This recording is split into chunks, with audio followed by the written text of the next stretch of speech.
This deeper dive is going to cover injection flaws. One of the most popular injection flaws is called SQL injection. This can occur anytime you have an input field that gets passed to a backend database. But the first step of an injection flaw is to find one.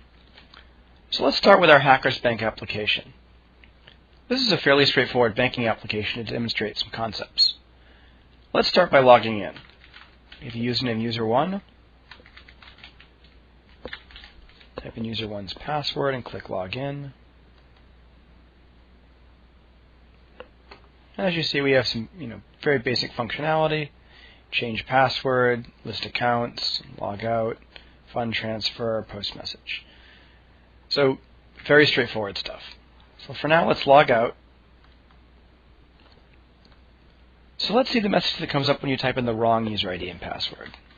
User1, type in the wrong password on purpose, and click login. It says invalid login ID, please try again.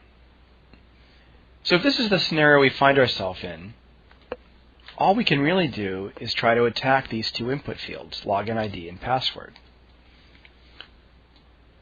So the way we start is just by sending long strings into the input fields. And I'm changing the characters so you can see that I'm typing in a longer and longer string. If this were a real-world scenario, we would actually send thousands and thousands of characters to each of the input fields. But for now, let's just send a pretty long string just so we can get the idea. When I click on the login prompt, let's see what happens. So we get the exact same message. So that means this didn't work, so we need to try something else. Let's clear out the input field. This time, let's try all the special characters on the keyboard.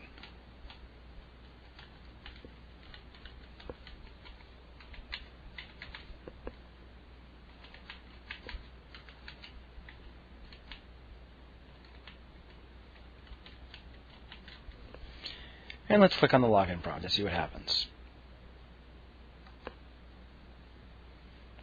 That's interesting. Clearly we did something here that worked, or at least from the attacker's point of view. We got this error, this very detailed error message that says incorrect syntax error near semicolon, unclosed quotation mark after the character string, and then a bunch of characters, and password. When we see a message like this, it usually means that we have a SQL injection possibility. And what that means is that the single quote character is usually all we need to find this out.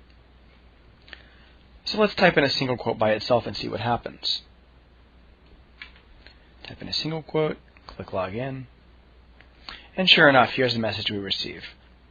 Unclosed quotation mark after the character string and password. Incorrect syntax near and password. Okay, so the single quote clearly broke something. So let's head over to the virtual whiteboard and find out why this broke. Welcome to the virtual whiteboard. Here we'll explore our SQL injection scenario in detail. In the Hackers Bank application you just saw, we can assume that since we're asking for a user ID and a password, that we're probably sending that user ID and password to a backend database to do a database query. So whenever we have a scenario like that, we can hypothesize what that query would look like. Let's take a guess and add it to our virtual whiteboard. This is probably a pretty safe guess. You have a select statement, you're selecting something from a table, and then you have a where clause that says where login ID equals something and password equals something else. So if I were to have typed in user ID Rob and the password, this is what would happen to the query. We would go to the database and say, is there a login ID named Rob? And if so, is this password? But the issue we saw was that when we typed in a single quote, it caused a syntax error. Well, now it becomes obvious why. By adding in a single quote here, we create an unclosed quotation mark here. This is what generates the syntax error, and this is why it breaks. This is also why SQL injection works. Part of the challenge we have to overcome here is that we're looking for a login ID and a password.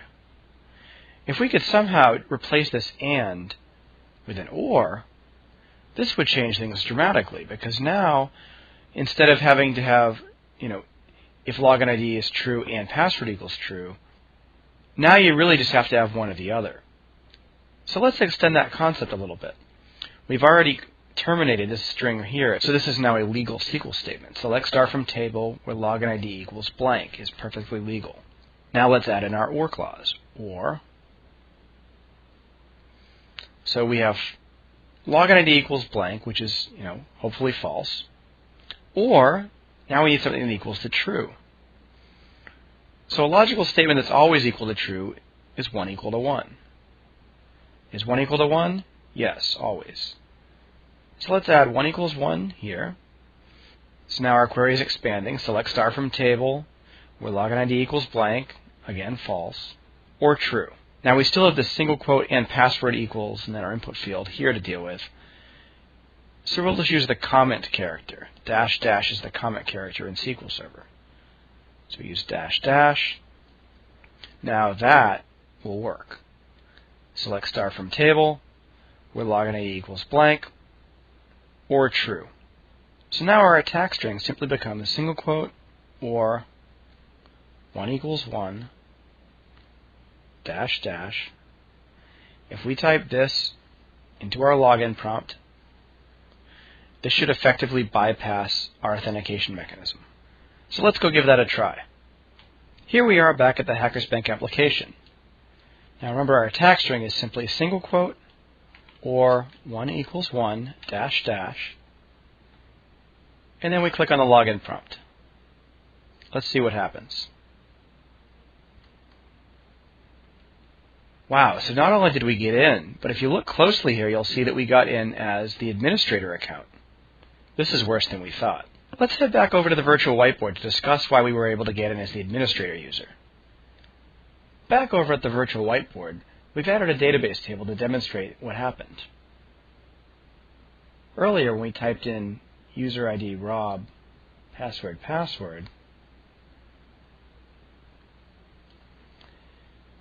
we went out to the database table and found the specific row that had user ID Rob, password.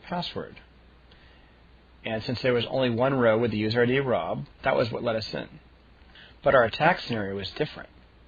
We typed in single quote or 1 equals 1 dash dash. This query returns true at every case. Now what happens when you have a query that returns true is it returns all rows. And what happened in our scenario was that the admin user was the first row in the database. So that's the one that's going to come up when our query returns true. So would we be safe if we simply made a guest account the first row and then made admin the second row? Would that solve the problem? Well, it would solve the problem of the single quote or 1 equals 1 attack. It would definitely solve that because now we would get the guest account instead. However, it doesn't solve against all attacks. We could simply type admin